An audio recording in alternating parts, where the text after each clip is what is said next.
Okay. Hey, everybody. This is Michelle with Kingdoms Travel of Kingdoms Group Enterprise.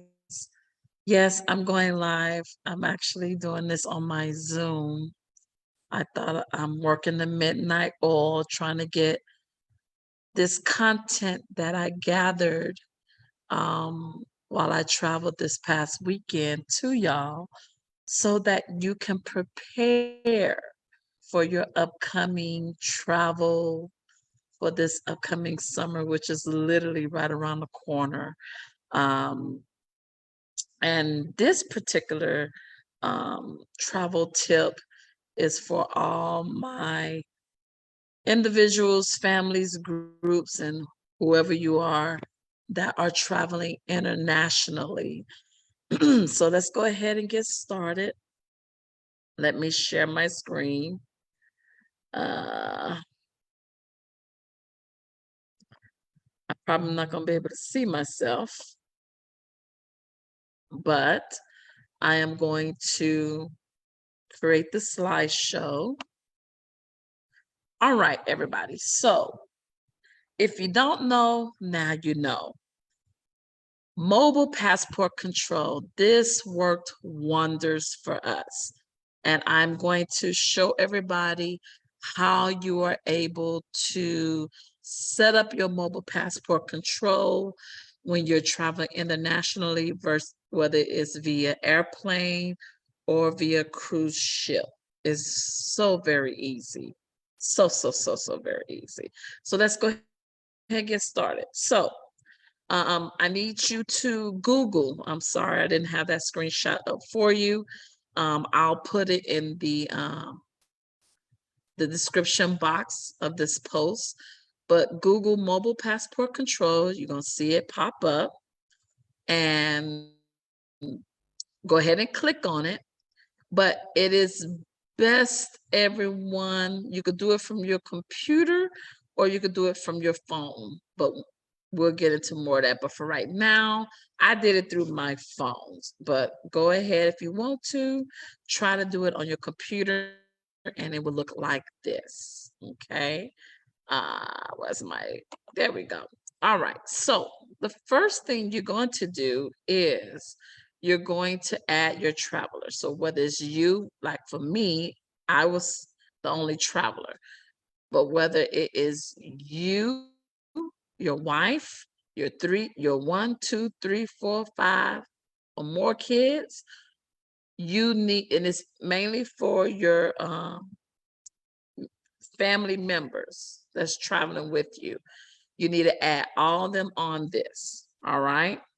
And this is only to be used by, as you can see, US citizens or Canadian visitors at any select US ports of entry. Okay, so let's continue, get started. So add all your travelers, and it's going to look something like this. And in this case, this will be the only form you will submit, but you will continue adding all your travelers. All right. You do not have to create a form for each of your family members. You just add all your family members on this one form.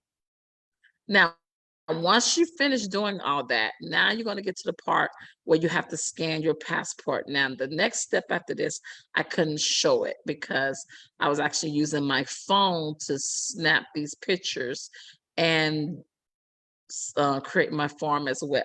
So all you're going to have to do is get your phone or get your passport and use your phone to put your passport in the little square box that is going to show up, because as you can see, it said you got to scan the passport, which is wise, or you can manually enter it. Now, if the system is not able to pick up your passport, go ahead and manually enter in the information.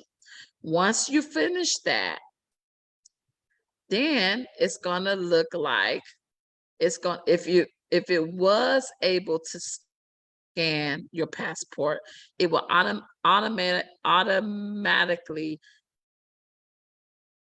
import your information on here. Now, as you can see, I blacked out my information.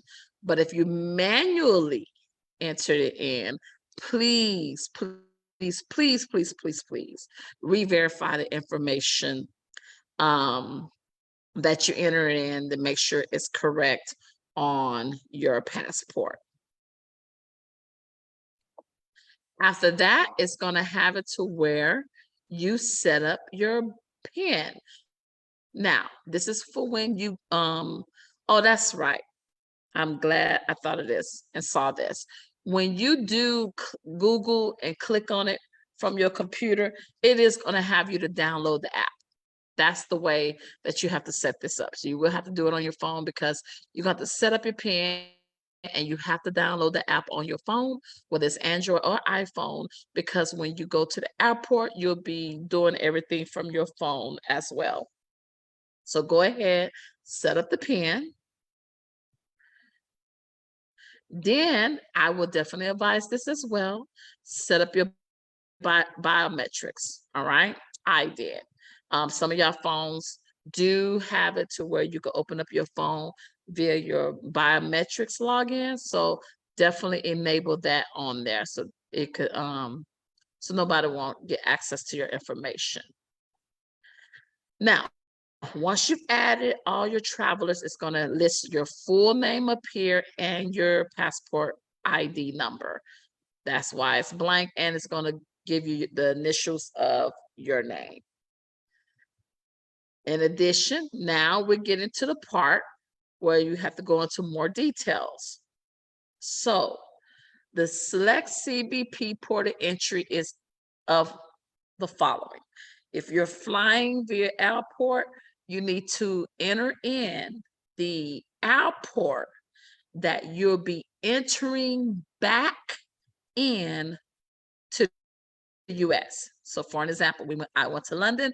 So I left from London back to Newark, New Jersey's airport. So that is the airport that I am going to use. This form and mobile passport control is only used when you return.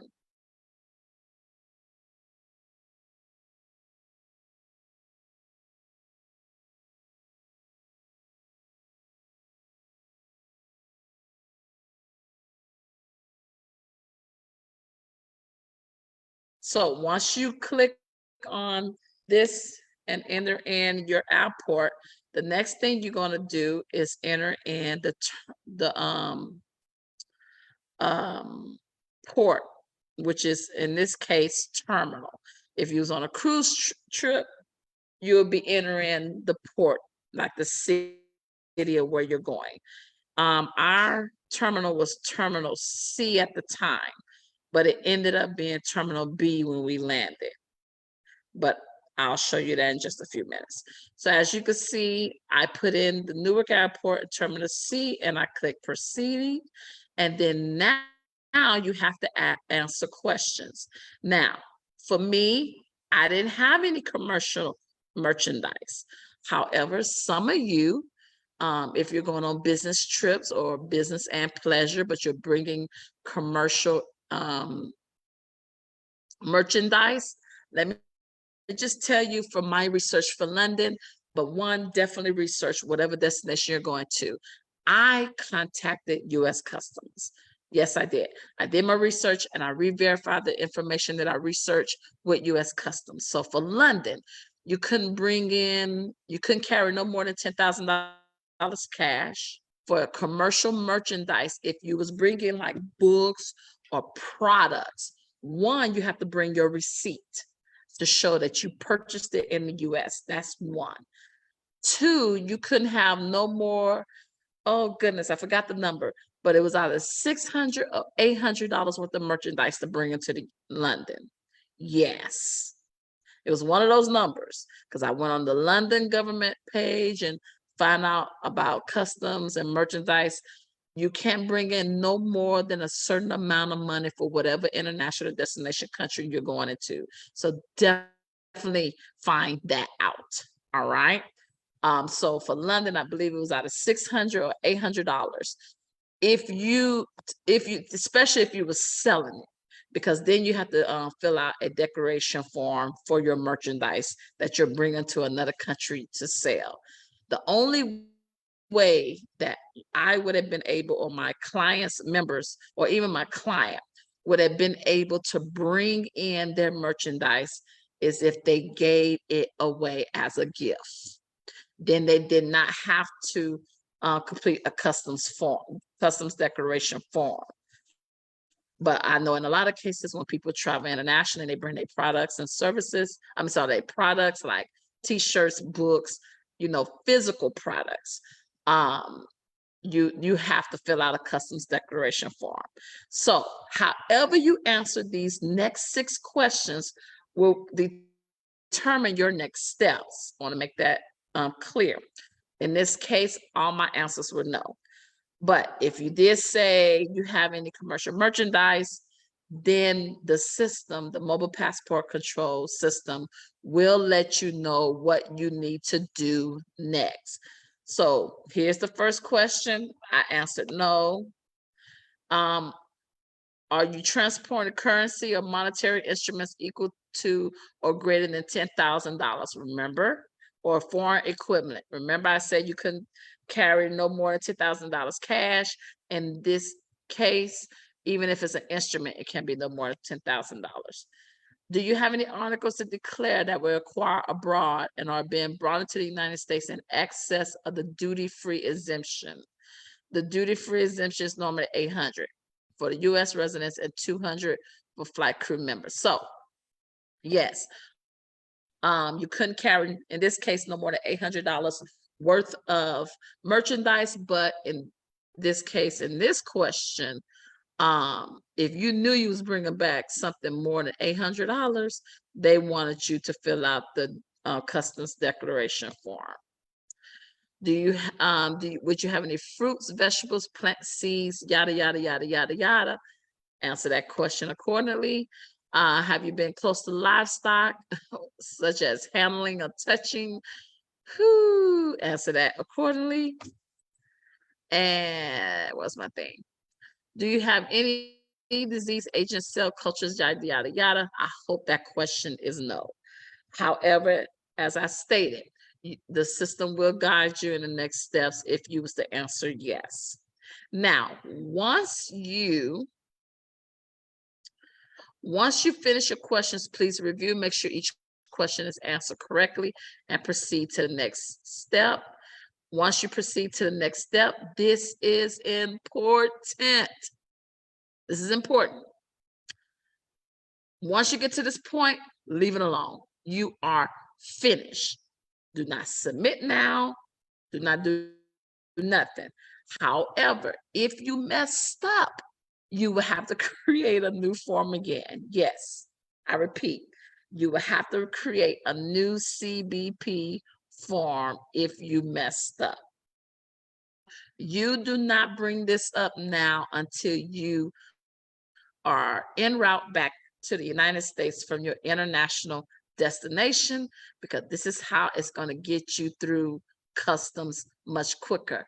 Oh, yes, I forgot to tell you, Mobile Passport Control has its own line in customs. Yay! You're going to find that out in just a few minutes. All right. So now, this is when we arrived at into Newark, and I had one of my other group members to do this for me, to take a picture, because I had already submitted mine, not realizing I need to take pictures to give y'all this travel tip. So you go to your phone, you do your biometric login, or you type in your PIN, and this will pop up. Now you click submit now. Okay. Once you click submit now, it's going to ask you to take a picture. So open up your camera and take a beautiful picture. If you don't wear glasses, make sure you have all that off, because they need to see your entire face in view with nothing covering it. Now, after you do that, as y'all can see, my pictures down here, my business, my full name and passport numbers down here. But this area right here, they're going to give you a QR code. This is what the mobile passport control desk agent is going to scan. In addition, it's also going to tell them how many travelers are under this form and identify the airport that you're supposed to enter in back into the US. In addition, it will have a timeline you need to complete this. In this case, it was 3 hours and 50 minutes for me. Now, I wanted to show y'all a picture of what the actual customs line looked like. I gave y'all the short version. It was much longer than that. It was much longer than that, okay? This is what I walked up to.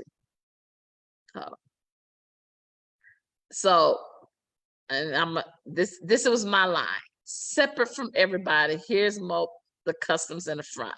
So I'm going to show y'all a video. See? They didn't know I was recording. So yeah, I had to do a real quick scan and back. That was our line. We did not have to go over there. All right. So that is mobile passport control. It has its own section and so forth. Now, real quick before I go into my little spiel, hold on, let me stop sharing. So make sure everybody that you definitely Google, download the app, and use the mobile passport control when you travel. If you have connecting flights, you have to go through customs, do mobile passport control. It will save you time. And even if you don't want to stand in line for a long period of time, do mobile passport control. Shall I say more? All right. But last but not least, y'all have heard me say this for the past 2 years. Let me share my screen. You just saw it. There we go. Please know, everybody, that Department of Homeland Security has extended the Real ID travel deadline. So, as y'all remember, and I don't have it on me, you will have to go to the Department of is it public safety? It's where you get your driver's license at. I just make it clear and simple like that. You have to go and get your new driver's license so that you could get the Real ID. And the Real ID is going to identify itself with an X. I'm sorry, not an X, a star. And I think it's only going to be, yeah, my ID is in my car. It's either going to be in the top right or bottom left, but there's going to be a star. That is how they're going to identify you. You are Real ID compatible, because that is whatever they do when you get your Real ID. It's going to be the only way you could travel. Let me repeat that again. If you don't have your real ID on your license, you would not be able to travel, even if you have a passport. And that's domestically and internationally. All right, they're really using it for domestically because that's all you have to do is use your driver's license, but internationally as well. All right, even though you have your passport. Ooh, excuse me. Like I said, I'm burning the midnight oil. All right, so I just wanted to show that to you. So you have till May 7th, 2025. Everyone, please don't wait till the last minute. When I went and got mine, that Department of Public Safety was the whole place was packed with people trying to, renew their license and so forth. If you don't have the time to make the time to go, okay? Don't put it off, because May 7th, 2025, yes, we have another year 2 years to go, but it'll be here before you know it because everybody know you're gonna forget. Okay, you're gonna forget. So make sure you do start the process of getting your real ID taken care of. I hope that this information was beneficial to you, Kingdom Travels of Kingdoms Group Enterprise. That is our purpose. So whether or not you use Kingdom Travels to help you with your traveling experience and booking of your travel services, we want to make sure that you're fully knowledgeable and educated of the travel world, definitely post-COVID, because it has changed significantly. All right. Stay tuned because I'm about to come back and provide you some more travel tips that I learned as I traveled to London. I'll see you soon. Bye.